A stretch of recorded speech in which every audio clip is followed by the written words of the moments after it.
quiero hacer un posicionamiento sobre la resolución de la Suprema Corte de Justicia de la Nación, que privilegió el sistema democrático que está contenido en la Constitución Política de los Estados Unidos Mexicanos. ¿Puede un legislador votar sobre algo que no conoce?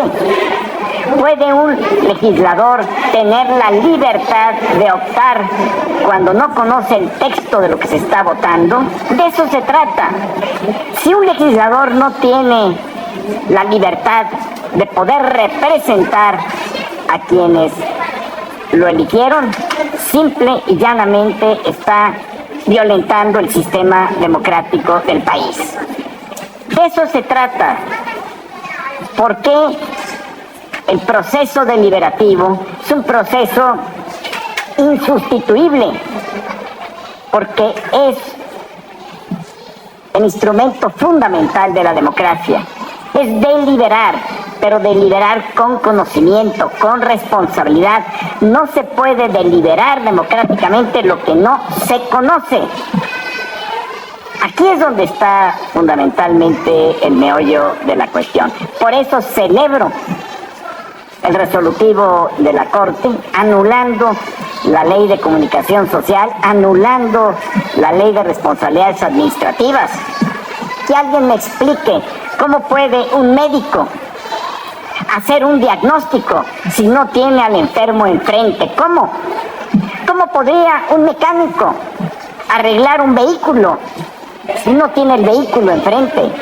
Pues de la misma manera, ¿cómo un legislador puede ejercitar su libertad de votar, que es su principal función, si no conoce lo que se está votando? De eso se trata la resolución de la Suprema Corte de Justicia, que está defendiendo la libertad democrática, que además es la función legislativa por excelencia. Segundo punto, el presidente de la República hizo una alusión a que mejor deberíamos de hablarle al pueblo. Me aludió personalmente. Yo le digo al presidente de la República que mejor voltee él a ver al pueblo, que voltee a ver el número de pobres que ha generado su gobierno, que voltee a ver el número de homicidios violentos que ya sobrepasan los 150,000 homicidios violentos durante su administración, 40,000 desaparecidos, 15,000 feminicidios. Eso es el pueblo, presidente, y el pueblo además no es su pueblo. Somos todos parte del pueblo, quiéralo o no. Y si nos vamos a los números, en la intermedia la oposición obtuvo 23 millones de votos contra 21 de la coalición de Morena. Entonces, ¿de qué pueblo habla? O habla de todos o habla de su facción. Y si va a ser faccioso un jefe de Estado, es algo oprobioso. Estoy a la orden para sus preguntas que tengan a bien formular. Muchas gracias, diputado. La primera pregunta es de Claudia Flores Barreto, de N+. Diputado, buenas tardes. Muy buenas tardes. Oiga, las descalificaciones que han recibido los ministros de la Corte, no solo pues de senadores, diputados, del propio Ejecutivo, ¿en qué condición la ponen cuando además de todo se anuncian movilizaciones más en contra de la Corte? ¿Qué hacer ante esta crispación que se está originando en contra de los ministros? Mire, las descalificaciones hay que tomarlas de quien viene. Y quien está descalificando por regla todo, pues su descalificación pierde valor, pierde autoridad, y esas descalificaciones son o intentan manchar, pero son como el lodo. Cuando se seca, simplemente uno sacude al lodo y el lodo se cae. ¿Por qué? Porque son manchas que no quedan, porque son calificativos que no acomodan, porque son insultos que no merecen quienes los están recibiendo y se les revierten a quienes los están diciendo. Van a cumplir con la ley y con la Constitución, no tengo la menor duda, las y los ministros de la Corte, tenemos Corte, habemos Suprema Corte de Justicia de la Nación. ¿No los ve en peligro? Ante este ambiente, ¿no ve en peligro la integridad de los ministros? Yo pienso que son puros fuegos de artificio que quieren espantar como el petate del muerto. Absolutamente no. Haremos muchos más que estamos dispuestos a defender a la Suprema Corte de Justicia en todos los términos. Como ya lo hicimos cuando llevamos a cabo nuestra presencia en el Zócalo, y también con las acciones de inconstitucionalidad y la defensa que hemos dado en las tribunas y con nuestras votaciones en contra. Finalmente, aquí mi compañero me pide que le pregunte, ¿ve necesaria una reforma judicial? Como todo es perfectible y nada puede quedarse estático, y menos en la política, y menos en un país, y menos en el orden jurídico. Pero no una reforma como la que quiere López Obrador, que quiere ahora elegir partidizando la elección de las ministras y los ministros de la Corte, lo cual es un verdadero absurdo, es un disparate. Muchas gracias. Alejandro Lelo de la REA de CDMX Magazine. ¿Qué dice, diputado? Buenas ¿Cómo le va, tardes ya. Preguntarle, hace un ratito se aprobó en el Congreso de la Ciudad de México lo que le han llamado Ley Godoy, que es reelegir a la fiscal carnal, como se le conoce, por 4 años más. Lo más importante y trágico del asunto es que se vota en la sesión sin la presencia de la oposición, que fueron los granaderos, que ya no son granaderos, los que no los dejaron pasar. ¿Qué opinión le merece y si esta aprobación se encuadraría en la argumentación que dio usted al principio y lo que dijo ayer la ministra Norma Piña, que no se da la suficiente discusión en el Congreso, no se escucha a las minorías, etcétera? ¿Qué opina en todo este contexto? Pues mire, a mí no me extraña con este gobierno militarista que ahora intenten sustituir a la oposición, a los legisladores de oposición con granaderos. Es algo lógico en el pensamiento de este gobierno, que es un gobierno militarista y autoritario. ¿Y qué hacer ahí? ¿Se puede acudir ante la Corte? Mire, es algo que tendría yo que estudiar. No me gusta dar una respuesta sin haber estudiado, sin saber exactamente qué fue lo que pasó. Pero si eso aconteció, pues es un absurdo, un disparate, una ofensa al sistema democrático de nuestro país. Ya más para redondear, Claudia Sheinbaum hace unos minutos también se pronunció, apoyó la postura del presidente López Obrador, que si llega a ganar la presidencia también va a impulsar que la Corte se renueve, pero además se vote en las urnas cada uno de los ministros. Afortunadamente no va a ganar la presidencia. Hay que recordar que cuando una corcholata se destapa, se tira a la basura. Gracias. Gracias. La siguiente pregunta es de Carlos Guzmán de CMX Noticias. Diputado, pues insistir en este tema, supuestamente que en septiembre de 2024 el presidente incluso presentaba cifras de la encuesta de que si hoy fuera la elección, él confía en que se va a poder ese tema, y también preguntarle su opinión de las demás reformas que piensa mandar, que son 3, es obviamente la del Poder Judicial, la del INAI, desaparecer al INAI, y el tema también de la reforma al INE. Es preguntarle si usted ve posible que finalmente se alcance la mayoría que está argumentando desde ya el presidente López Obrador. Mire, yo comprendo que el presidente esté soñando porque no está en contacto con la realidad, y además porque soñar no cuesta. Nada más le quiero recordar al presidente que todas las mañanas el piso que está ocupando el Palacio Nacional está dentro de la alcaldía Cuauhtémoc, gobernada por Va por México. Sus encuestas, ¿qué le decían antes de la elección del 21? Lo mismo que está diciendo. Y les quitamos su corazón, que fue el corazón de la Ciudad de México, la zona metropolitana.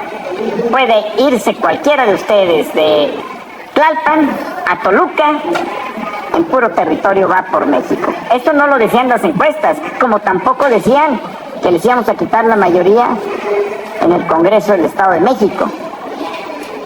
Ya veremos, el 4 de junio empezaremos la reconstrucción del país con el triunfo del Estado de México y el triunfo de Coahuila. Gracias, diputado. Félix Muniz, de Punto Aéreo. ¿Qué tal, don Félix? Qué gusto de verte con sombrero, te faltan las botas, mamá. Te agradezco. Bueno, preguntarte, diputados y senadores de Morena dicen que con esta resolución de echar atrás el plan B, los ministros se están metiendo con el trabajo del Poder Legislativo. ¿Eso es así? ¿Están influyendo en su trabajo o no están entendiendo bien la función de los ministros? ¿Y qué tiene que hacer todavía la ministra Yasmín en ese pleno? No sé si ella tenga toda la capacidad de seguir tomando asuntos. Gracias. Pues mire, yo lo que les diría que los invito a una clase de Derecho Constitucional, ya que quieran, en la facultad, para ver lo que es un sistema de división de poderes, que fue, por cierto, planteado un poco antes de la Revolución Francesa. En consecuencia, una vez que se enteren de lo que es un sistema de división de poderes, sabrán que existe un poder judicial que tiene a su cargo interpretar las cuestiones de carácter constitucional, y cuando lo hace es cosa juzgada. No hay nadie que esté arriba de la Suprema Corte de Justicia cuando interpreta la Constitución, más que el constituyente permanente, pero para el constituyente permanente no tienen los votos Morena. Y ya finalmente que se vayan preparando, porque de estas 20 leyes que aprobaron también se va a tener en reversa varias. Anticipo, todo lo que constituyó la Semana Negra legislativa se va igualmente a controvertir mediante acción de inconstitucionalidad. Gertina Saldierna, de La Jornada. Hola, diputado. Nada más para preguntarle, usted comentaba hace un ratito que es un disparate la elección de los ministros de la Corte. Si nos pudiera explicar por qué tiene esta opinión. Porque cuando se elige a alguien en el foro público, quienes tienen el poder de hacer un despliegue territorial son los partidos políticos, por una parte. Entonces, necesariamente se politizaría desde el punto de vista partidista, como se hizo con la revocación del mandato o con la consulta a los expresidentes. No podemos ver o dejar de ver más bien lo que aconteció. Primer argumento. Segundo argumento, ¿cuál sería la plataforma de campaña de estos candidatos? ¿Quién los financiaría? ¿Quién pagaría una elección? Una elección que vale alrededor de 5 o 6 mil millones de pesos, si es una elección con todas las urnas en todo el país. ¿Esto quiere López Obrador? Que aparte de todas las erogaciones, 5 mil millones para que se echen a la basura, como se echaron a la basura 1.700 millones cuando se hizo la consulta, y como cuando se hizo el proceso de revocación, otros 1.700 millones. Quiere seguir echando al basurero el dinero como lo hizo en el aeropuerto de Texcoco, y ya no sigo. Ahí me quedo. Le pregunta ahora el columnista Francisco García. Don Francisco, adelante. Diputado, iniciar la discusión política con un punto titulado El golpismo de la Corte, ¿no le parece un poco sesgado?